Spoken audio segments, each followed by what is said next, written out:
part 2 ng ating kwentuhan. Ay di, ito na nga. Pang third year ko na ngayon sa UK as a nurse. Di talaga successful, di talaga maganda ang buhay. So, nag-iisip akong bumalik ng Saudi Arabia. Ang problema, 49 years old na ako. Merong age limit sa Saudi Arabia. Paano magkakasya ang buhay dito sa UK? Sa halagang 1,700 na sahod buwan-buwan, bayad pa lang sa bahay, 650 na. Magkano na lang natira? 1,050. Sabihin na natin kailangan magpadala sa Pilipinas ng 800 pounds. Magkano na lang natira? Paano kung merong mas malaking tuition fee kasi nagpapaaral ng kolehiyo? Sa totoo lang, 50 pounds yung gastos ko monthly para sa pagkain ko. Di na ako pwedeng umextra ng kain. Palaging gulay para matipid ang gastusin. Hindi ako nakakaranas na mag-McDo. Nakaranas lang ako mag-Jollibee. Huling Jollibee ko yun yung may congress sa union namin. Pero kung yung gagawin kong parang usual na kainan, parang mag-restaurant or something, wala ako nun. Kaya hindi maialis sa sarili na mai-compare yung buhay sa Middle East tsaka dito. Kasi talagang mahirap. At the same time, di makaipon.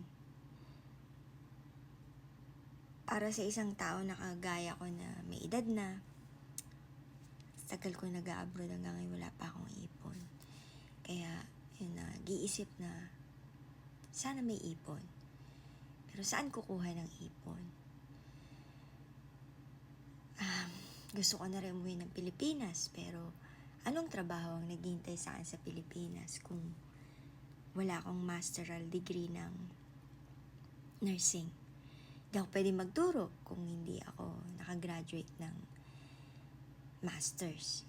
So, saan pupunta? Saan naabutin ng isang buhay ng isang Pilipina nurse or Filipino nurse, diba? Wala.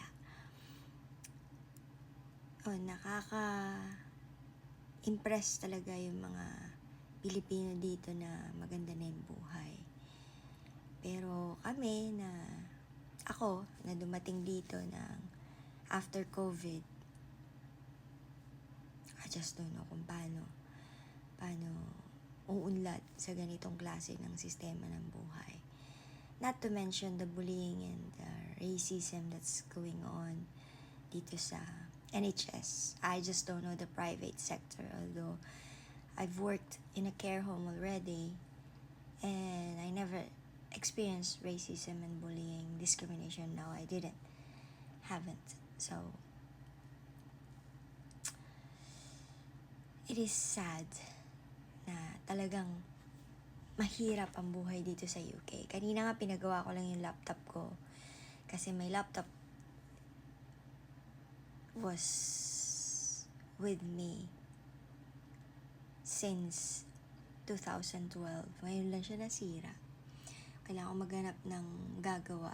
Nakakatuwa dahil yung technician na nagagawa ng mga ganong gadgets is nagkukwento din siya na huwag kang magpapagabi kasi nakakatakot itong tindahan ko.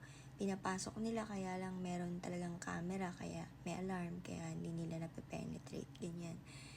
So, nakakalungkot na isipin. Although Asian din yun, sinasabi niya na 30 years before daw, 30 years back sa UK, magandang UK, people are very respectful, especially the young ones. Nowadays, you will see them on the streets, smoking cannabis, very disrespectful.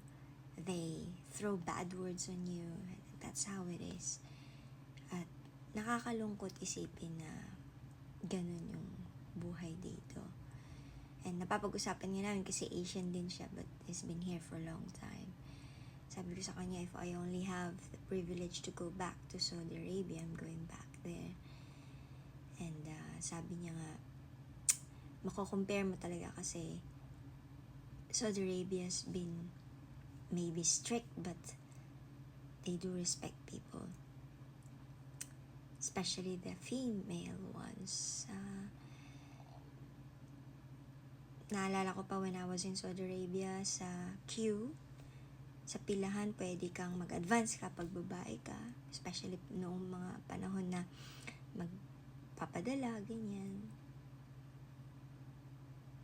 Never kong naranasan na kung ano yung nararanasan ko dito. I believe